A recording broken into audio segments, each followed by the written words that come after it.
বিশ্বের সামরিক ইতিহাসে ঘটে গেল এক অবিশ্বাস্য ঘটনা, যা দেখে রীতিমতো স্তব্ধ মার্কিনীরা। ইরানের বিমান বিধ্বংসী গোলার আঘাতে রীতিমতো কুপোকাত আমেরিকার গর্ব পঞ্চম প্রজন্মের অত্যাধুনিক যুদ্ধ বিমান F-35।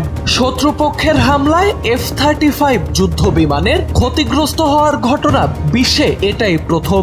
সংশ্লিষ্ট সূত্রের বরাতে খবরটি জানিয়েছে CNN। যুক্তরাষ্ট্রের সামরিক বাহিনীর সেন্ট্রাল কমান্ডের মুখপাত্র ক্যাপ্টেন টিম হকিংস জানান, রেডার ফাঁকি দিতে সক্ষম এই যুদ্ধ বিমানটি ইরানের বিরুদ্ধে একটি অভিযানে অংশ নেয়ার সময় হামলার শিকার হয়ে জরুরি অবতরণ করতে বাধ্য হয়।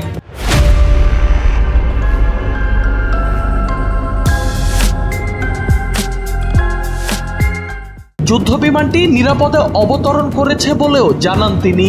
গত 28 ফেব্রুয়ারি শুরু হওয়া এই যুদ্ধে এই প্রথম ইরান কোনো মার্কিন যুদ্ধবিমানকে আঘাত করতে সক্ষম হলো। চলমান সংঘাতে যুক্তরাষ্ট্র ও ইসরায়েল উভয় দেশই F-35 ব্যবহার করছে। এসব যুদ্ধবিমানের এক একটি নির্মাণ ব্যয় $10 কোটি বেশি। যুদ্ধ শুরুর কয়েকদিনের মাথায় ট্রাম্প ঠাট্টা করে বলেছিলেন, ইরানের আকাশ প্রতিরক্ষা বলতে কিছুই আর অবশিষ্ট নেই। এবার সেই ইরানি আগ্নেয়গিরির মতো ফুঁসে উঠল, দেখিয়ে দিল এখনো আগুন ছুটতে জানে পার্সিয়ানরা। যে যুদ্ধ বিমানকে বলা হয় পঞ্চম প্রজন্মের অনবদ্য শক্তি, আকাশের বাদশাহ, এতদিন যাকে প্রায় অদৃশ্য আর অপরাজেয় মনে করা হতো, সেই বিমানকেই এবার মাটিতে নামিয়ে মার্কিন অহংকারকে রীতিমতো চুরমার করে দিল খামেনির দেশ।